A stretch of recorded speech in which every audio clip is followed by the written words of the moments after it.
Hello, everyone. I'm Susan Nash, AAPG, and it is my deep pleasure and privilege to be able to introduce our next speaker, Kellen Gunderson. He will be talking to us about subsurface characterization for geothermal exploration and development, following on the heels of a wonderful presentation and overview by Eric Stotberg.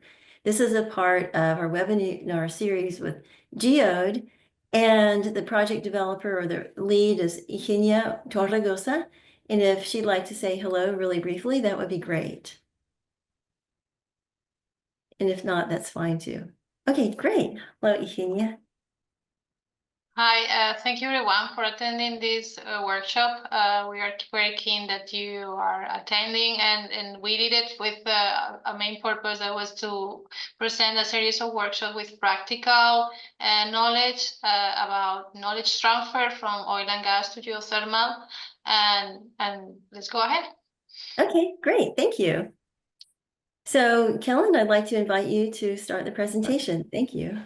Thank you very much, Susan and Hee. So, yeah, I'm Kellen Gunderson. I'm a geoscientist by background, and I've been working in geothermal for several years now. I started my career in oil and gas for about a decade at Chevron, and doing traditional oil and gas exploration, development, and structural geology background. Then my time there, I started working on their geothermal team, and then left to go work for one of these new geothermal startups, Zanskar Geothermal, where I was the director of exploration there for several years. And now I work for Projeo as a subsurface technical manager and the geothermal lead.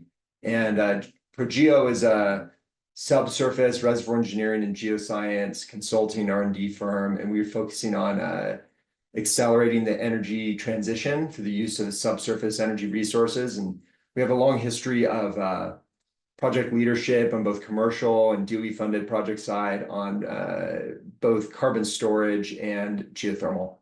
So with that, let's get into it here. Eric showed this same plot from GeoVision before, which is just kind of a nice introductory plot about the types of geothermal applications, right? And you can take subsurface heat and use it for both what we call direct use, using that heat directly for number of industrial applications or for power generation. Geothermal energy has been going back for decades now. The old, what we call topside technology for producing electricity from geothermal energy used flash and dry steam. So you'd actually flash the produced water to steam to spin the turbine. Now typical modern day power plants use organic rake cycle technology, which has lowered the limit of commercial temperatures down to technically around 100 degrees C, but technically down to 100 degrees C, but the commercial limit that we usually look for is 125 to 150 C. And Eric showed that nice plot showing the efficiency with temperature. And I'm mostly going to be talking about exploration for electricity generation, but the same principles apply to some of the direct use applications as well. Okay. Eric showed this same map, where is most favorable for geothermal development. Anywhere in the world, if you go down and drill deep enough, you're going to hit commercial temperatures. But typically the limiting factor is the depth, right? Because deeper drilling equals higher costs. So in higher heat flow areas where you have higher geothermal gradients, that's been the focus of the exploration, just because you're limited by drilling costs, typically for most projects. And we're trying to make actually commercial projects, not just scientific projects, right? So most of the traditional electric and direct use development has occurred in the Western United States, where you have high geothermal gradients, places like Nevada, Utah, California. Eric highlighted the geysers. But there's now new projects that are popping up in places like the Williston Basin and Gulf Coast, Texas, which Eric has highlighted. And there's a lot of areas that still remain underexplored and underutilized, places like in Arizona, New Mexico, Colorado, etc. And there's new kind of subsurface and surface facility technologies are trying to make a geothermal more widely deployable. And we're going to talk a little bit about that with the EGS applications in this talk.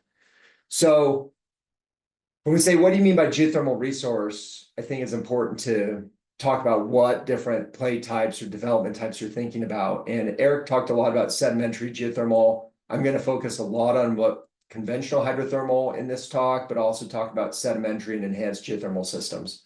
So I've got this little small cartoon here to explain the difference between these types of systems geologically. So hydrothermal geothermal systems is what we also refer to as conventional geothermal systems. This is what the vast majority of geothermal production in the United States and the world comes from. It's from conventional hydrothermal. And these are areas in which you have convective fluid flow. And those come up along narrow zones. Typically, they can be along faults or large fractures. In the United States, in the basin and range, which is where most conventional geothermal exploration and new development is going on right now, these are actually fault-hosted systems. So this is a different paradigm of thinking about the reservoir. You have an active fault that is actively dilating, being pulled apart, and that becomes a conduit for fluid convection to come up to shallower depths. And so you see these isotherms here that are dashed, where you have deflected isotherms that are deflected upwards, and you drill a well into that convective zone and you produce from it. So it's kind of a dynamic reservoir where you have active convection going through there, okay? Eric talked a lot about this other type of emerging resource play that is fairly new to the United States, and there's a couple of new developments here, which would be a sedimentary play. This is where you target reservoirs that are in hot basins, so they can be both in convective basins, but also in conduction-dominated basins. They can be exploited with both vertical or horizontal wells, and you're looking for flow via primary processing permeability. I should say natural processing permeability, because fractures do play a large role here. And not only is there potential in the basin range, but there's places like Gulf Coast, Texas, Salton Sea. I'm going to talk about a case study there and other areas. Okay, another play type is what we call the enhanced geothermal system. So these target rocks that are hot, but typically tight. So there's no natural or very little natural processing permeability. And you stimulate that processing permeability via hydraulic fracturing. And we'll talk about this as well in this presentation. But you'll drill a pair of wells, an injector and a producer. You stimulate fractures so those wells connect to each other. And then you take water, inject it into the injector well. It heats up along those fracture pathways, and then you produce it from the production well. And the examples from this are both the Forge project, DOE-funded Forge research project, and Fervo's commercial project, which is in the same area in Utah. And we're going to touch on those a little bit at the end. Okay, so I'm going to go through some important aspects of subsurface characterization for each of these types of systems: hydrothermal systems, sedimentary, and EGS systems. I'm going to start with hydrothermal systems. Geologic settings for hydrothermal systems. So you can think of these in two major buckets, which would be volcanic provinces and then amagmatic geothermal systems. And volcanic provinces, very common, both andesitic arcs and magmatic rifts. In both places, you have high heat flow. The andesitic arc, this is very common in geothermal development in the Ring of Fire, Pacific Ring of Fire, Indonesia, Philippines. There's a number of very large geothermal fields associated with volcanoes, active volcanoes. There's a very hot, buried magma heat source in there that brings high heat flow. And then there's oftentimes local fracture networks that allow convection up to shallow depths. So wells can be drilled and exploit that. Another example of a volcanic system would be in a magmatic rift. This is like the East African rift system. There's developments in places like Kenya, where again, there's a hot magmatic source, convection along local faults. One of the common system in the United States, especially in places like Nevada and Utah and New Mexico, Idaho, are amagmatic systems associated with extensional faults. And I referred to this before. So these are often commonly referred to as fault-hosted systems. The crust is thinning in places like basin range, so you do have higher background geothermal gradients, but then you get these local convection cells along dilational faults, and where isotherms are deflected upwards, and you can drill down and produce from these systems. So This is where most of the this is the type of system that most of the active exploration is going on right now in the United States. And there's, you know, a difference in scale between these amagmatic geothermal systems and these magmatic ones. The volcanic hosted systems are typically larger. You know, Eric talked about the geysers, which is a big magmatic system in the United States. It's hundreds of megawatts, close to a gigawatt total production. Whereas you get kind of on the tens of megawatts of production in these fault hosted systems. So they're smaller, but there's many more of them. Most of the large volcanic systems in the world have already been looked at, and especially in the United States, have really been exploited. Those were the first geothermal developments in places like COSO and the geysers. So we look at this distribution of hydrothermal resource in the United States. These are two plots from the NREL. On the left is showing where the operating geothermal power plants are in the United States, and on the right is undiscovered hydrothermal resource potential. And as you can see, since you're focused on these hydrothermal systems, NREL didn't even build the map for the eastern part of the United States, because you'd think of different types of geothermal development, like sedimentary geothermal development there. But you know, you see a large concentration in Western Nevada and Northern California of geysers. This would be COSO. These would be the salt and sea fields. But there's still a lot of exploration that can take place according to this undiscovered potential in places like Oregon, Idaho, in the Rio Grande Rift, up through New Mexico and into Colorado.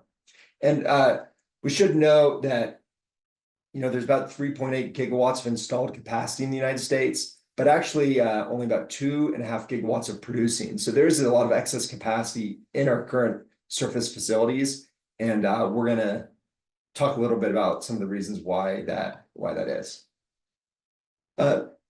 So for hydrothermal, you know, geothermal exploration workflow, a lot of this starts with really low cost exploration that happens at the surface.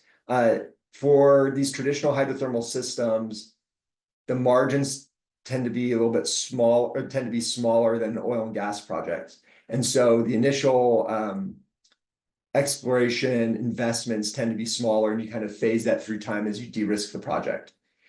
About half of the existing fields in the United States were discovered by accident, which is kind of crazy. And this is something like a farmer drills an agricultural well on their land, on their ranch, and it's boiling at the bottom, or you have some mineral explorers are drilling a mineral core hole and it ends up becoming really hot.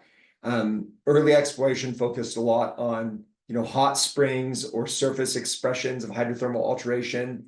We found that a lot of the resources that were discovered were blind, hence the accidental discoveries. And so we're working on ways to better predict where these blind resources are that don't have any surface expression. But you start with kind of shallow field surveys, and we're going to talk about gravity surveys.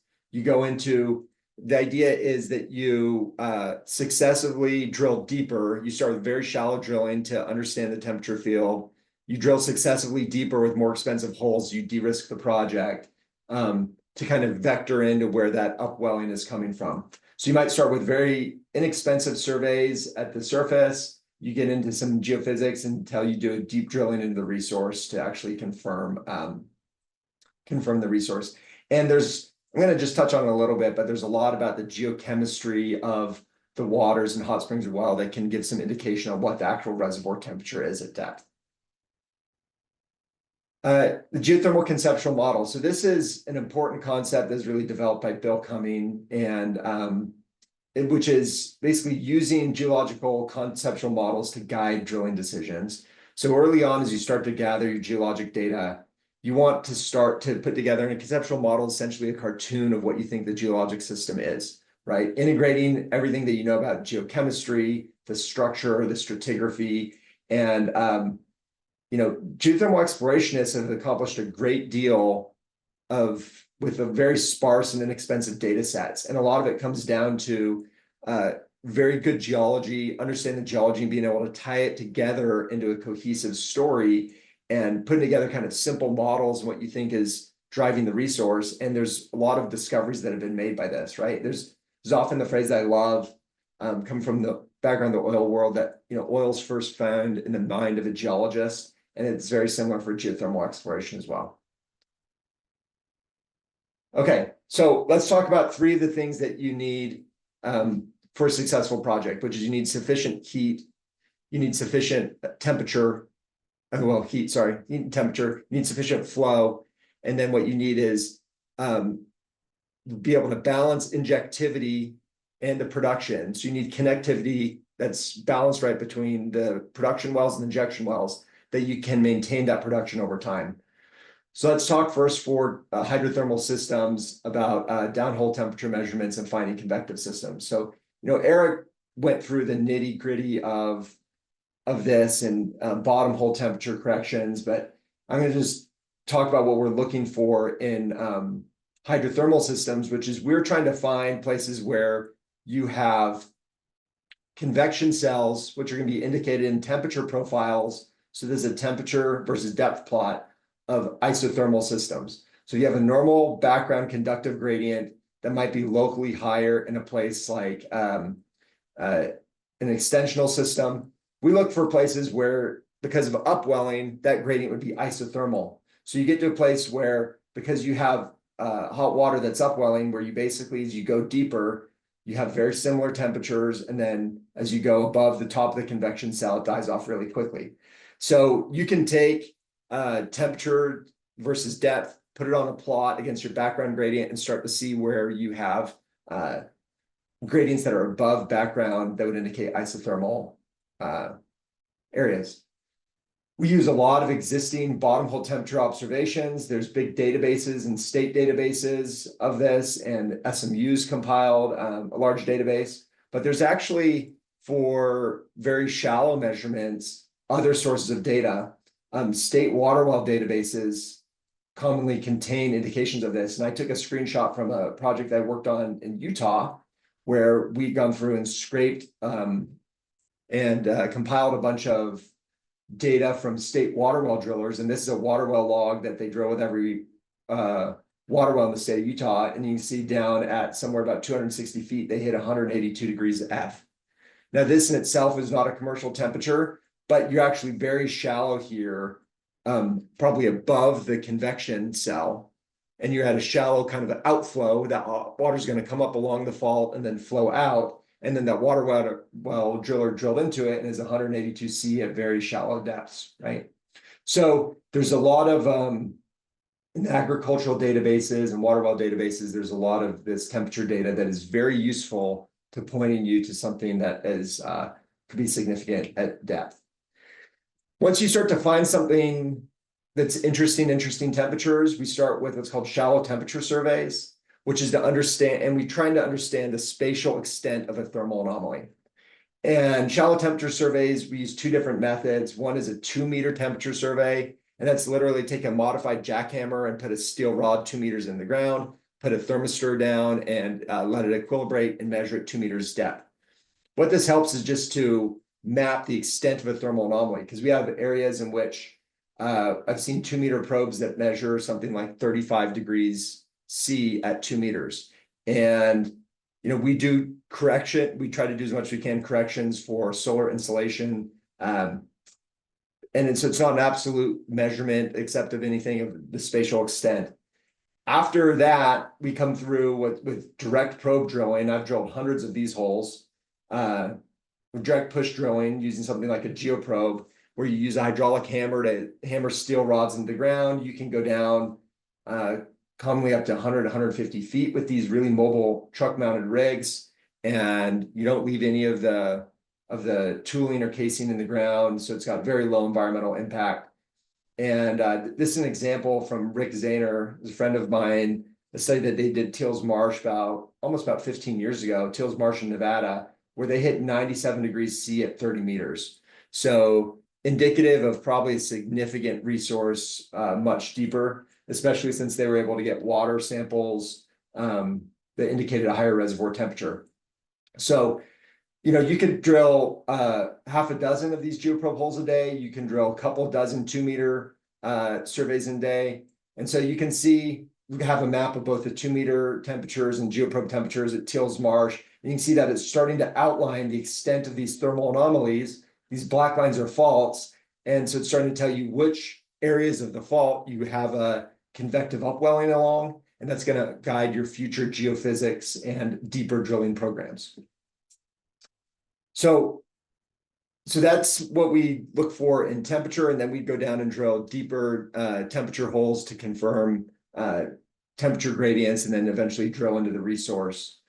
The other thing that we look for besides temperatures is flow. And again, we're looking for areas we're finding open fractures and faults that can be conduits for convection. And faults, can fail in a variety of ways.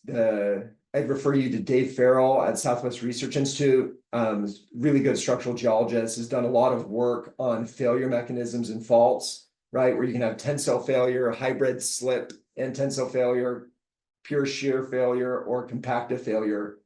Up in this tensile and hybrid failure, you have volume gain. So that fault is dilating, opening up, and creating space associated with it. And when you actually have not just the fault plane itself, but the extended damage zone of those faults, that fracture and damage zone can be have a lot of permeability that allows fluid to flow through. So there's been some instances in which geothermal wells have drilled into these faults, and they actually have experienced something like a meter bit drop. And those end up being the reservoir. So they have something like almost like a cavern down there in terms of the permeability and the aperture of those fractures. Eric was referring to this in barrels per day, but for electricity production, you need high flow rates. In geothermal, we talk about gallons per minute, 1 to 5,000 gallons per minute. This is what it would be in barrels per day. So you really need high permeability fractures in these hydrothermal systems. Okay, the permeability of those systems can vary over short spatial scales. So this is an example from the Brady's field. This is a paper by Drew Seiler. It used to be at the USGS, now is at a consulting firm. And this kind of conceptual model, you see a number of these faults in here. Most of these faults had low permeability, but it's basically only one fault that really was the primary through-going convection zone. And you had some local zones that are locally connected, but weren't deeply connected to the through-going source. How this actually changes through time, I think, is not really well understood, because that you've got from epithermal, deposits in mining, things like that you have fluid that'll flow through time, but it'll precipitate minerals and can actually then clog itself up, and you won't have permeability.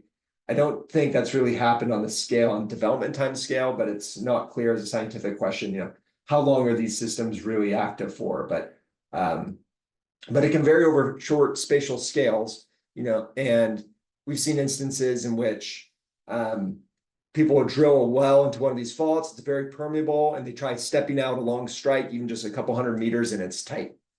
And so it can be sometimes in these hydrothermal developments, really closely packed scale over just a few 100 meters in which you have a good permeability. One thing that's interesting in the exploration point of view is then you're saying, okay, I've got fault system. How do I predict where I'm going to have this permeability? Jim Faulds, who's at the University of Nevada, Reno, is a structural geologist and has been very influential in a lot of the exploration work that's happened in Nevada. What he did is he went through and looked at all these fault-hosted systems in Nevada and started to look at the fault systems and the geometry of them and tried to see what they had in common. And one thing that he noted is that he could put into different categories the kind of structural setting and all of the producing fields related to one of these categories of structural settings. And so these are his categories. He's got 8 categories of structural settings. And this is a major normal fault segment, fault bend, horsetail terminations, step over, relay step overs, fault intersections, accommodation zones, displacement transfer zones, and pull aparts. What he found is a lot of people before this thought if you had a simple range bounding fault, and if you had a big fault, that would be the most permeable. But what he found is that's not true. There's almost no geothermal fields that are associated with just kind of a straight normal fault segment that's a big range bounding fault. What he found is that it tended to be on the smaller subsidiary faults and where you had more complex fault interactions. So something that's really common is a a step over where you have a fault that steps over and you have a relay ramp and sometimes a breach relay ramp. This ends up being a very common area in which you get permeability for geothermal resources. And so we end up targeting places like stepovers and fault intersections rather than the big range bounding faults. So one of the things that we can do is use things like LiDAR data to go and map surface fault traces in detail and try to understand those fault interactions. This is an example from the Brady's field. Again, this is from Drew Seiler's work, where the red stars are the production wells, and you've got a big step over in this fault, and that's exactly where the wells ended up being productive, was right in that step over zone. So the LiDAR data across many of these areas in the basin range, and it's expanding now, is available if you go to the USGS LiDAR Explorer web app. There's really high resolution DEMs there. And now, I've done some of this too, is where in local areas, we can use drones to actually collect, centimeter scale DEMs, in which you can do map surface faults and fault traces. It's pretty cool in a short amount of time. Another method that we use to try to image in the subsurface these upwelling zones is magnetotelluric surveys. These have long been used in geothermal exploration of varying scales. Depending on the survey design, you can image quite deeply. A new technique that's been used is what's called HeliTEM, which is helicopter-based EM data collection. And these are focused on just going down a few hundred meters.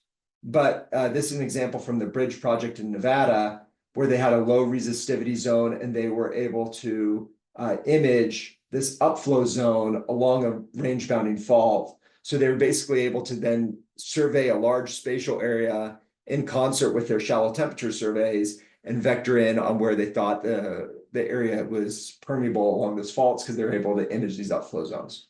So this is another kind of reconnaissance tool that is fairly inexpensive, and you can collect a broad swath of data pretty quickly.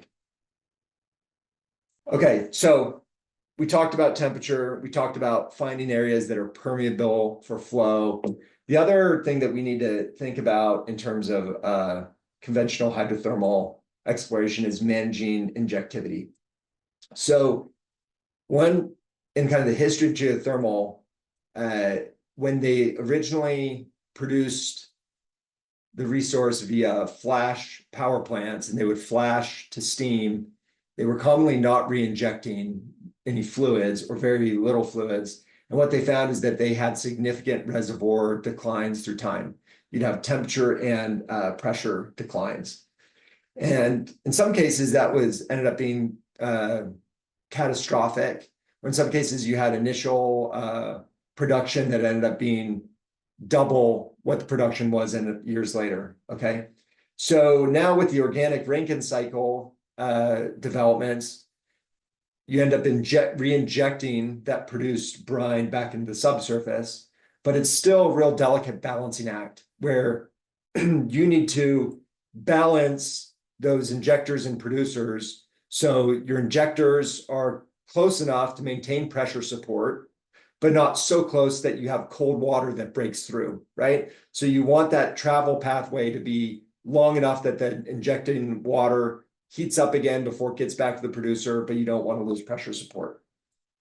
I've got two examples here. The one on the left is a field that's had temperature decline through time. So this is a almost 10-year period. You can see that the temperature of the production wells has declined significantly from, an average somewhere around 345 to 350 F down to about 320 F. And that has meant a gross decline of about 4.5 megawatts over 10 years.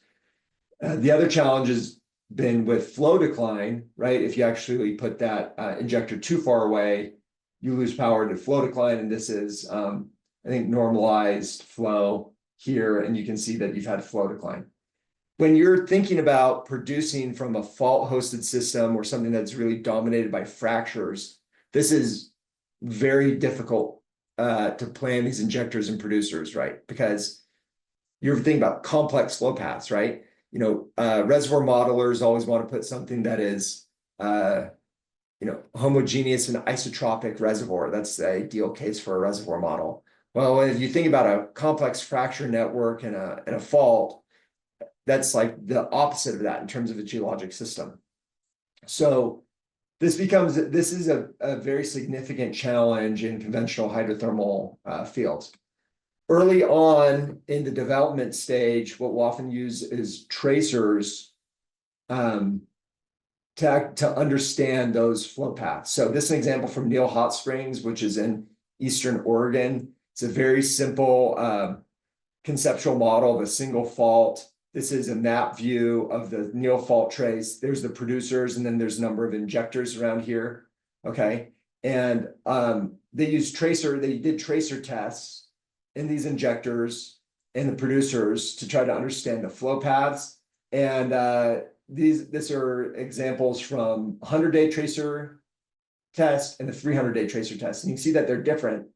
That there's actual, if you were to look at the individual injectors, the producers, some of these things change through time. Like this 11 well comes into this production well, and then this 11 well basically disconnects later on. One of the things that complicates this is there's a lot of examples in geothermal in which people drilled into a fracture network and they had very low permeability production. They turned it into an injector and they injected cold water into the rock that's fairly hot and actually opened up a lot of those fractures. It stimulated a lot of those fractures. And this is very common, cold water injection stimulation that will increase some fracture permeability through time. It doesn't happen all the time, but it is a pretty common phenomenon. And so these injection pathways can change through time. So, when you're thinking about injection strategy, you want to use tracer tests to inform connectivity. Use a lot of these case studies to inform your injection strategy. There's different ways of thinking about injecting a long strike, down dip, and any field development plan really needs to carefully consider injection. I think something that is really underutilized is incorporating discrete fracture networks into reservoir models. So those of us who have used DFNs in oil and gas exploration are used to this. But it hasn't been something that's been used a lot in the reservoir models in geothermal. And then, of course, considering fractures that can open up due to injection. Something that's really an oil and gas technique that's come into play in the last decade in geothermal is the use of play fairway analysis and play fairway mapping. Geothermal play fairway mapping is built on traditional oil and gas approach, where you think about the geologic elements and you weight those elements like reservoir, like source rock, et cetera. You weight those elements appropriately, and you try to build composite risk maps where you can understand where the resource is. A lot of this is driven by the fact that, as I mentioned, we had a lot of accidental discoveries where there's no surface expression of a geothermal resource at depth. So we started to say, okay, what do we know about the geology, and can we combine these into resource maps to predict resource favorability?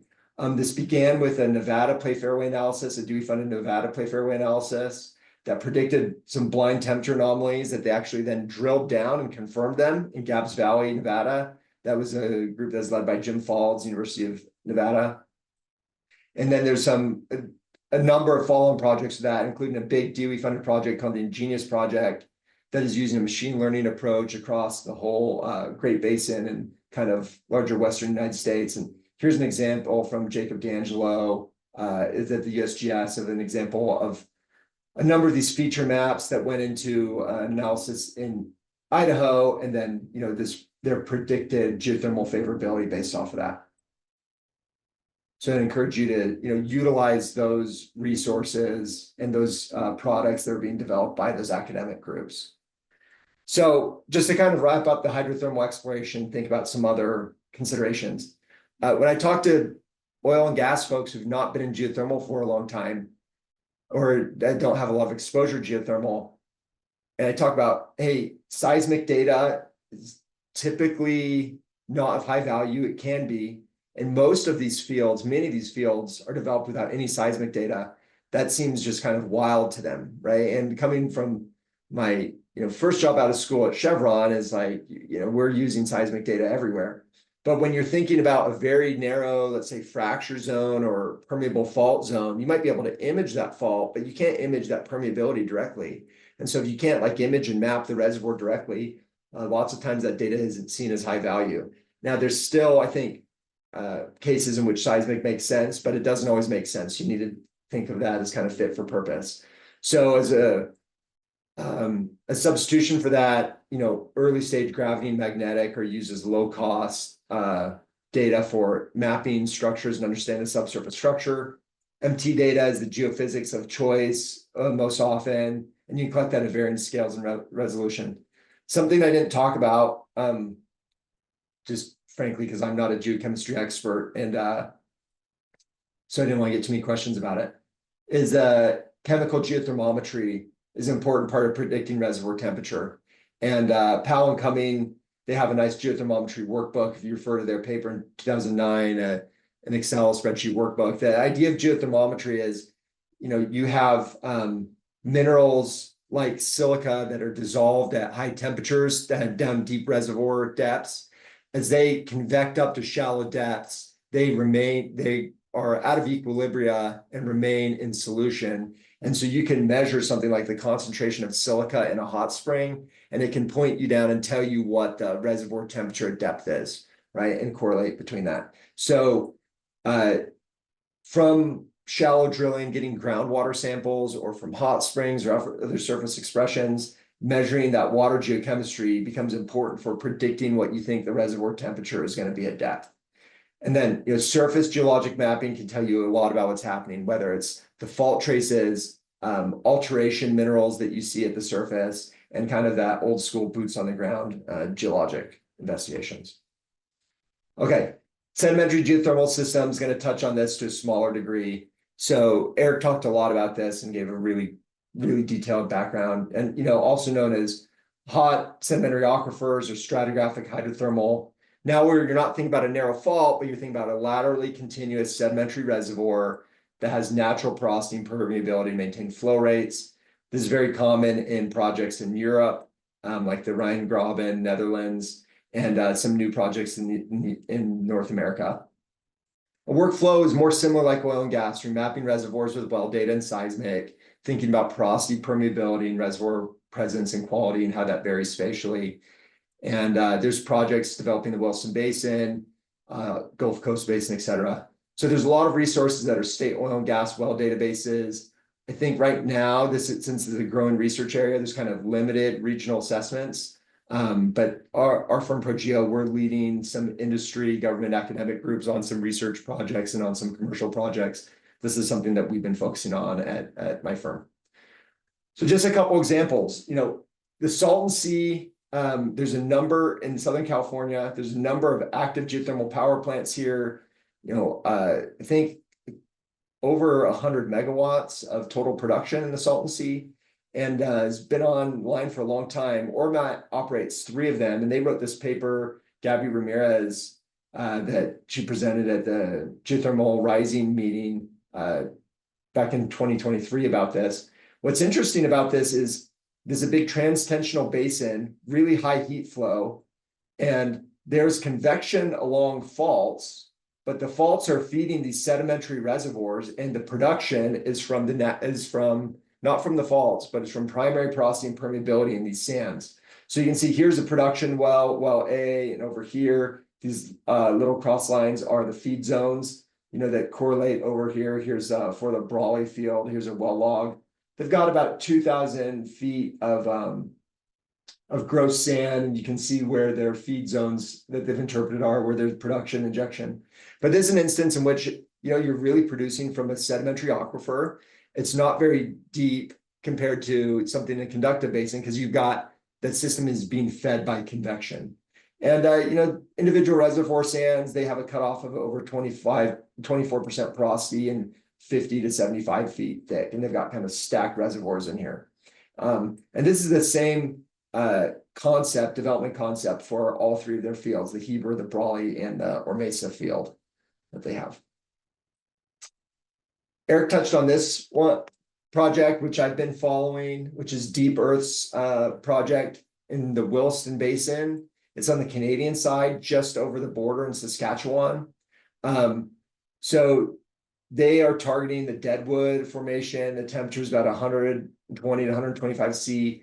And with a series of lateral wells, you can see laid out what they call a wine rack pattern. The red wells are production wells. The blue wells would be injection wells. I think they're spaced a kilometer apart, the well spacing. So, right, so you expect you've got these injection wells, you inject down in there, and it moves through the reservoir into the production wells. The interesting thing is, I think the original plans, my understanding is that they plan to stimulate these wells, but once they actually drilled their first tests, they found that they were able to get sufficient flow from natural permeability and processing permeability, and they didn't need to stimulate. So these are some numbers that were reported by Kristen Marcia in a meeting last year, an AAPG hosted meeting, and she's the CEO of Deep. Porosity ranging from 10 to 16% permeability at 260 millidarcies. The wells are drilled about 3.5 kilometers and a horizontal lateral length of 2 kilometers. So in this case, they weren't able to get sufficient flow with the thickness of the reservoir through vertical wells, and so they drill a lateral well to increase that surface area contact in which you can actually extract heat from the reservoir. So they're supposed to have their pilot project of 5 megawatts coming online this year, and plans to expand another 20 megawatts next couple of years, and with space for hundreds of megawatts of expansion there. And to me, this is a really interesting project to follow because this is in a conduction basin, conduction dominated temperature regime, and it's in an oil and gas basin, and there's probably a lot of oil and gas developers and producers that have assets similar to this. And if this project ends up working and being commercial, it could open up a big flow of capital in and help really scale this type of geothermal development in the United States. So this group has done a really good job of pushing this project forward and demonstrating kind of proof of concept for this type of geothermal development. And you can see that, the reservoir temperature isn't super high here, but they're able to make it work. There's a lot of areas in which you might have similar reservoir properties that are even higher temperatures, which means you're going to get better production and more efficiency. So now I just want to comment a little bit about, geothermal exploration. This is a paper that I put together and presented at the GRC meeting last year with Christian Hardwick. Just to demonstrate the types of data that are available if you were to start to think about exploration for sedimentary geothermal resources in a place like the Great Basin.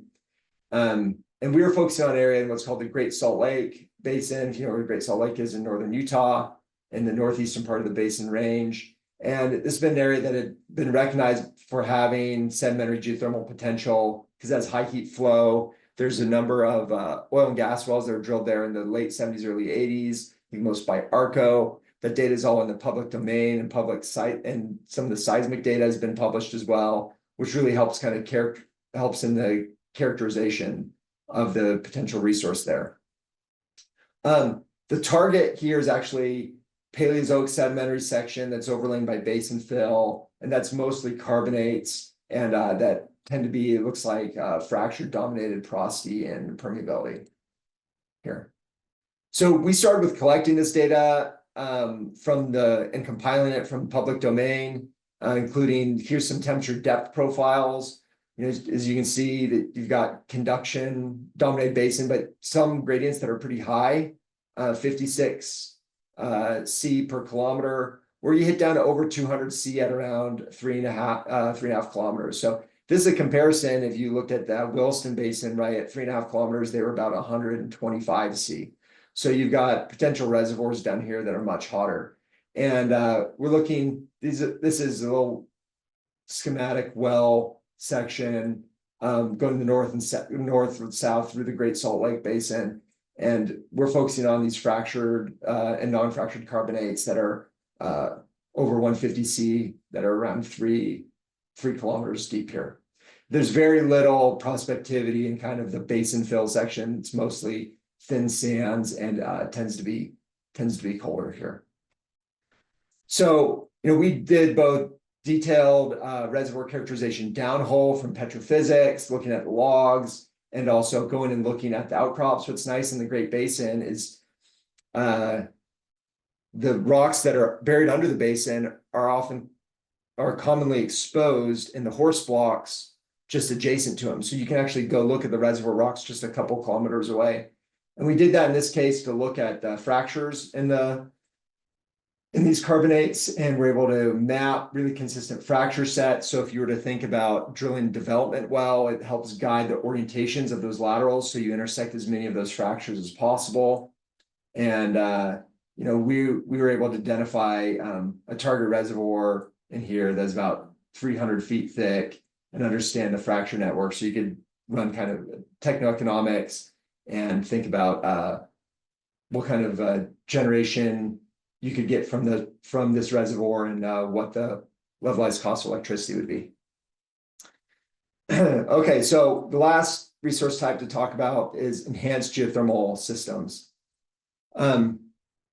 So, you know, one of the things that we learned in, I think, the oil and gas fracking revolution is, I don't know if all geologists believe this, and I'm mostly talking geologists here, but early on in that, in the days of fracking, you know, some people were talking about, well, geology doesn't really matter anymore because we can just, it's all reservoir engineering, and we can just go through and, you know, frack these source rocks and then produce oil and gas.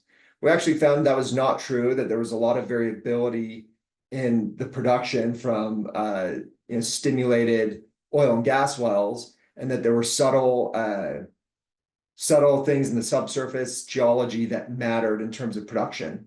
And I think that matters the same way for EGS, right? You can't just think about, hey, just go where it's hot and you frack it. You've got to think about the geology and subsurface as a whole. So some things that we think about in EGS, temperature. It's obviously going to be the driving factor in all geothermal exploration. We've been talking about it. Most places in which you start with EGS development, you have some deep wells already that tell you something about temperature depth profiles and what your gradient is going to be. Lithology is incredibly important because you're talking about fracking these rocks. You need rocks that are brittle. Typically, I think you want few natural fractures that can be complicated.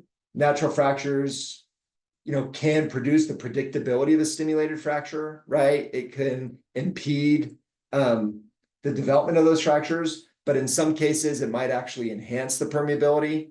So the important thing is you need to understand the fracture network and the extent of the fracture network so you can build really predictive models. Because the important thing is you want to know where those stimulated fractures are going to make sure you have good connectivity between the injection well and production well. You need to understand the lithology well for thermal conductivity and building accurate temperature models. And to understand basically the recharge of that system in terms of the heat recharge as you're mining the heat away from it. You need to understand subsurface stress because you need to build, when you stimulate your fractures, you need them to stand open. So you need to understand the subsurface stress. So you stimulate the fractures that'll stay open. You plan your well trajectories. You need to understand it for induced seismicity risk as well, which is a risk in EGS systems. And then geochemistry, you need to understand, because you need to understand rock fluid interactions. You're going to be now injecting cold water that's going to be heating up that can lead to dissolution of minerals in the rocks and precipitation in other places. And you don't want precipitation of minerals in the wellbore or clogging up any of your fracture zones.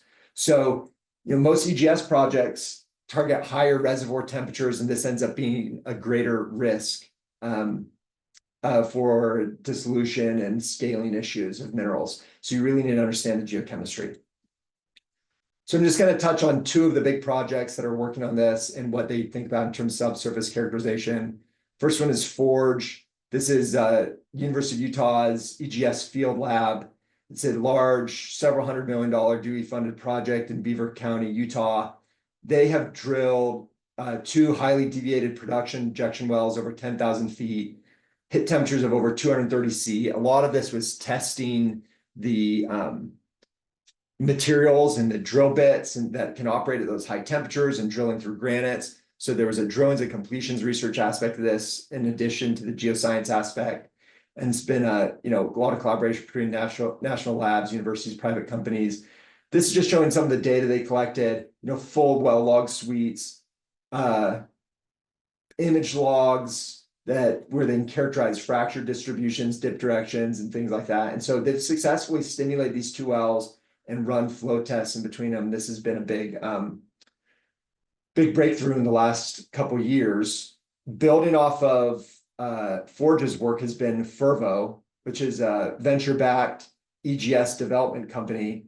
And they have an EGS well online in Blue Mountain, Nevada. And now they're developing their flagship project, which is called Cape Station, also in Beaver County, Utah. And it's just offset from Forge. So you can see in this cross section here, here's the granitic basement that they're drilling into. Here's these deviated Forge wells. And here are the Fervo wells, number of lateral wells that they're drilling and completing.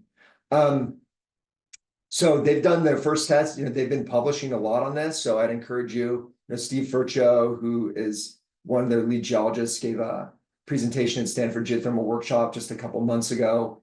There's a number of white papers by the CEO and the CTO out there, by Jack Norbeck and Tim Latimer, that I encourage you to go read, that are talking about the innovations that they're making in this project. They're drilling and completing development wells right now. They're getting, I think, better than expected flow tests and well productivity. This is showing a little bit of the subsurface data they have, right? These are the orientations of these natural fractures in map view, and then showing the well trajectories, how they're intersecting, how they characterize these natural fracture systems. So they intersect the natural fractures perpendicular to them. And then you can see the well trajectories here on the bottom with the microseismic from the stimulated fractures, right? So in this case, they're stimulating these fractures parallel to the natural fracture system, so they get a lot of connectivity across, and they're not getting natural fractures that are being or stimulated fractures that are being impeded by natural fracture systems. So, a lot of this innovations and the work that's being done on subsurface being published almost every day by Fervo, and I'd encourage you to go Google and read a bunch of those papers. Okay, so just to kind of conclude here, their exploration development workflow and the data you're collecting really depends on what play type you're pursuing. You need to think about this early on in your project. Are we going after conventional hydrothermal, or are we going after sedimentary play or an EGS play? But in all cases, you need to think about, do you have sufficient heat? Are you going to have permeability? And can you manage injection with production, right? And we didn't talk as much about, this managing injection production with the EGS and the sedimentary systems, but that's important. And that usually are building some reservoir models where you understand those porosity and permeability in the subsurface, whether it's natural or stimulated. And you're going to run simulations to understand that connectivity, to make sure you've got the proper well spacing, to make sure that you don't have pressure declines or temperature declines. A number of these sedimentary and EGS plays and resource types are in pilot stages that are going on right now, and there's almost weekly new news about them. And so this is really, we're at, I think, a tipping point for geothermal, where we can really potentially scale geothermal power production 10x or begin to scale it even 100x. If these projects are successful, there'll be new capital and new players jumping into this space. And as I'm talking to geologists here, I just remind everyone that for all of these different play types, the basis of good development is good subsurface characterization. If you want to make, and you need to understand your resource, if you want to make good business decisions, you need to understand the subsurface and its uncertainties. And that's, the basis for really determining how big the resource is, what it's going to cost to develop it, and put in a viable development pathway forward. Okay, so that'll take questions. Feel free to reach out to me. I've got my contact info here. You can reach out on LinkedIn as well. And yeah, that'll take questions. Thanks, Kellen. So yeah, we can take a few minutes now you can go through the chat and maybe select a few questions that seem to pop out at you that you'd like to respond to.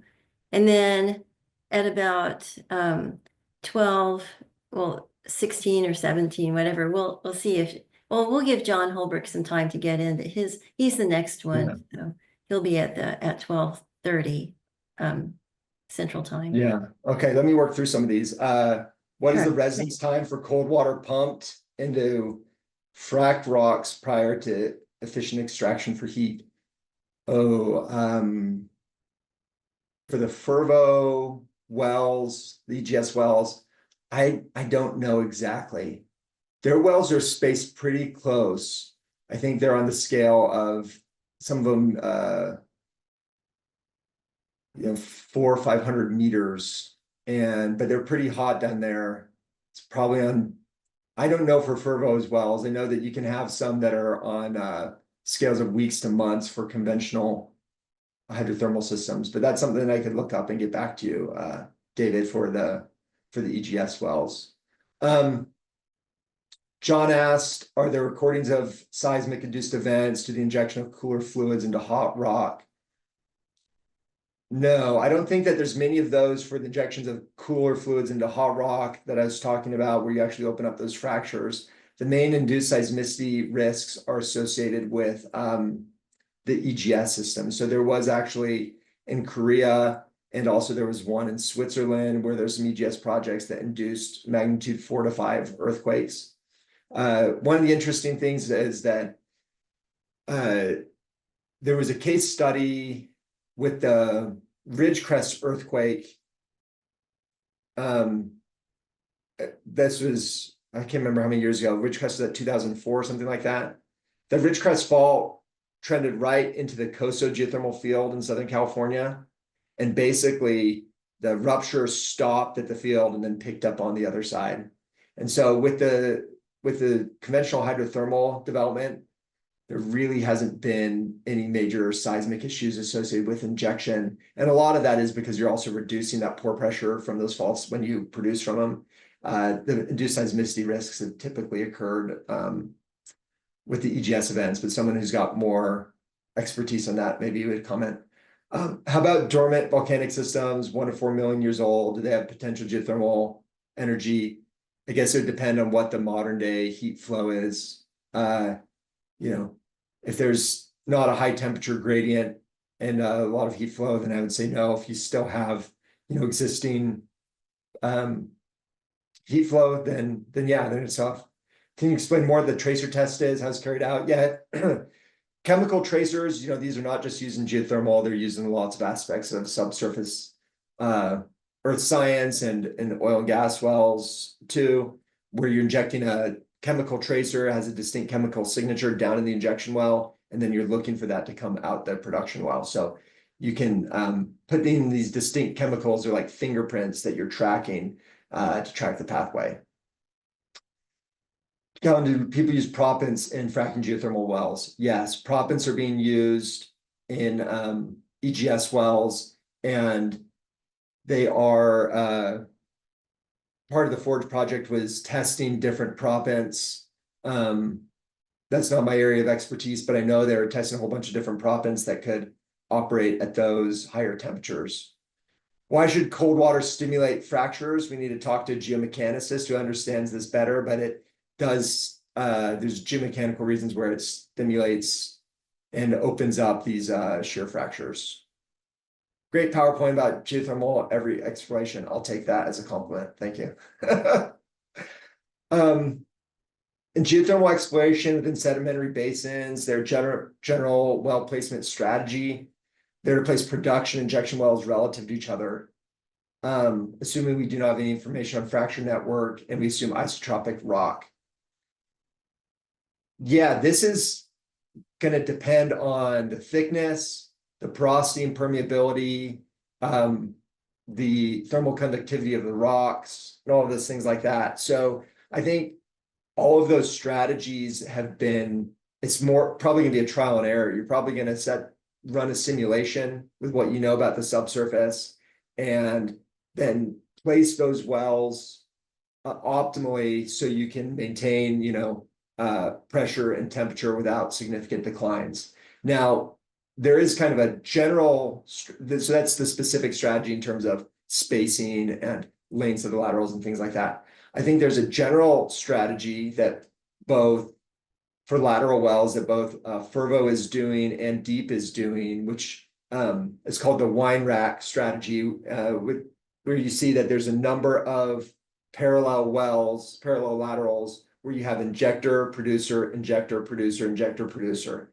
And that's especially important with the EGS wells, because when you frack, those frack wings go out in both directions, right? So if you just have one pair of wells together, injector and producer, you have fluid loss in one of the injectors because it's going out to a well that's not connected to a producer. So especially in the EGS system, having a big line of those wells ends up helping the overall efficiency of your system. So right now it seems that developers are going with kind of this, what's called wine rack placement and geometry, and there's going to be continued I think innovation and development that's going to be fit for purpose with every type of geologic environment. What could be the heat source for the amagmatic geothermal prospects? The heat source, well, is the fact that you have, like, let's say in the basin range, you have thinner crust, so you have a higher background geothermal gradient. Because the crust has been pulling apart, you have the moho is going to be up at shallower depths. So that's what elevates the background geothermal gradient. And then in terms of getting those hot temperatures up to shallow depths, you have a conduit for convection cell. Okay, Matthew asked, you mentioned that seismic data does not help with porosity permeability in geothermal systems. No, I would say that the seismic data has not generally been useful for conventional systems where you're focused on trying to identify permeable faults and fractures. So seismic data, if you have something that you have to map laterally where the reservoir is useful. It's been used in the EGS systems because you need it a lot for well planning, especially if you're going to geosteer a lateral well. But you mentioned that, yeah, so in a specific use case of kind of conventional geothermal, there's not always a big upside to collecting seismic. Would you need core data to help get a porosity permeability range? Yeah, I think when they drill exploration wells, they typically get core. With the conventional hydrothermal wells, you have to think of the reservoir differently. I mean, when they drill a well that targets that hits a 1 meter bit drop, I mean, that's really, was it like through that interval of that reservoir, it's like almost infinite porosity and permeability. You hit a bit drop, you're hitting a cavern, and it's a dynamically flowing system. So, so that's what I'd say. But there's instances in which, yeah, maybe you're hitting a fracture zone that you do get porosity permeability and you do get a bunch of core data. This PowerPoint about geothermal exploration for oil and gas, the water comes underneath. No, not from oil and gas. This is just for hot water that we'd be producing from. Okay, so this next one, regarding your comment on seismic, these surveys can still have quite an impact on PFA geothermal play, especially true in countries that don't have a long history of oil and gas exploration programs, sparse bulk oil data. But I agree that MT and GRAV have the utility and cheaper, they also present limitations. True. At least in some European countries, seismic surveys become mandatory during the exploration stages or to be subsidized. Yeah, completely true. My point about the seismic is that you'd be shocked at how many of these fields have been produced without seismic. And I'm talking about in the United States. And or also because the seismic just doesn't tell you much because you're looking at some volcanic rocks and you don't have good like layered impedance contrasts like you do in sedimentary basins. So again, it's always fit for purpose based off of what's the value of the information and what's the question you're trying to answer. How about the criteria for temperature for EGS and sedimentary basins? Hotter is better. I think Fervo's projects, they were targeting a certain temperature range based off of, they came down from some of the temperatures Forge was targeting, and that just had to do with the fact that they would have fewer problems with the tools downhole. That might change now, I think, as some of those tools and equipment's getting better. Yeah, the temperature, it all just depends on the cost of drilling, the total cost of development. And that's a hard thing to put about exact temperature on there. How the fracture Good. orientations, yeah, sorry. we done? I'm going through a bunch from Yeah, here. I can like just wrap up one more, and then we need to go move on to John Holbrook. Yeah, okay. I'll just ask the last question here. Okay. Scott Hess. How much are the forge area exploration drilling technology transferable to other areas? I think it's been big in terms of the equipment, in terms of the techniques. If you go to different geology, you've got to take that geology into account. So there's big, yeah. So Fervo hasn't had to spend, they've got a lot of that exploration done. If you go to a new area, you got to do subsurface characterization different, think of those rocks differently. So I'll end with that question.